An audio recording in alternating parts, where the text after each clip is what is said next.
Je m'appelle Laurent Alexandre et je suis entrepreneur.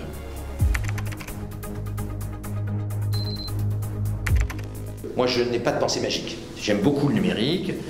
Mon iPhone 10, je ne le quitterai pas, mais je ne pense pas qu'on va aider l'Afrique uniquement avec du numérique. Il va falloir changer les élites politiques et qu'elles s'intéressent un peu moins à leur clan et un peu plus à l'école et à la recherche. Parce que je vous rappelle qu'en Afrique, par exemple en Afrique noire, le budget alloué à la recherche et à l'éducation supérieure est presque nul, alors qu'il est gigantesque en Asie.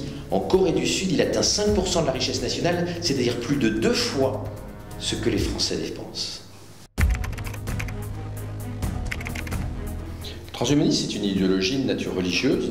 La religion transhumaniste veut casser toutes les limites, nous rendre immortels, nous rendre tout-puissants, nous augmenter sur le plan cérébral et sur le plan physique, nous permettre de coloniser le cosmos, mais ça reste une religion, c'est-à-dire ça reste une idéologie avec un but millénariste. L'intelligence artificielle est nécessaire pour permettre aux transhumanistes de réussir leur but mégalomaniaque. On ne va pas conquérir le cosmos sans intelligence artificielle, on ne va pas tuer la mort sans intelligence artificielle, on ne va pas augmenter notre cerveau sans intelligence artificielle, on ne va pas supprimer les maladies sans intelligence artificielle.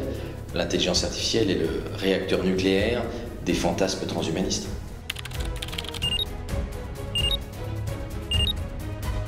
Les technologies NBIC et l'intelligence artificielle vont nous rendre esclaves de la technologie par définition, et nous rendre tout puissants en même temps. Nous sommes esclaves des technologies d'éclairage et personne n'a envie de revenir dans les cavernes. Donc c'est un esclavage accepté, mais en réalité c'est pas un vrai esclavage, c'est une symbiose. On sait bien qu'en matière environnementale, dépolluer et produire de l'énergie verte est beaucoup plus cher que de ne pas consommer d'énergie et de ne pas gâcher et de ne pas polluer. Donc moi je suis plus partisan de la dépollution individuelle, c'est-à-dire la morale traditionnelle.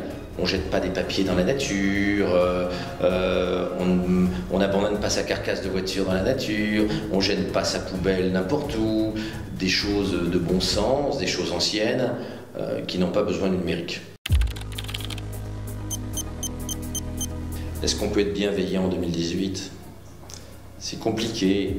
L'histoire du siècle nous a montré que parfois, on pensait être bienveillant et bien faire et on faisait d'immenses conneries. Je suis un optimiste lucide. Je ne crois pas que la technologie va régler nos problèmes. La technologie va régler des problèmes et va en créer d'immenses autres. Donc, l'équilibre entre les aspects positifs de la technologie et les aspects négatifs vont être compliqués, sont assez imprévisibles. Il y a des moments où les côtés positifs l'emporteront, il y a des côtés où les effets négatifs l'emporteront. L'intelligence artificielle peut permettre de faire des choses extraordinaires, mais elle pourrait aussi entraîner de profonds déséquilibres sur le marché du travail, elle pourrait déstabiliser la situation sociale. Donc c'est aux politiques, à la société civile, aux associations, de faire en sorte que l'on utilise la technologie au mieux et qu'on évite que les côtés négatifs de la technologie ne l'emportent. Ce sera un travail de tous les jours et rien n'est gagné.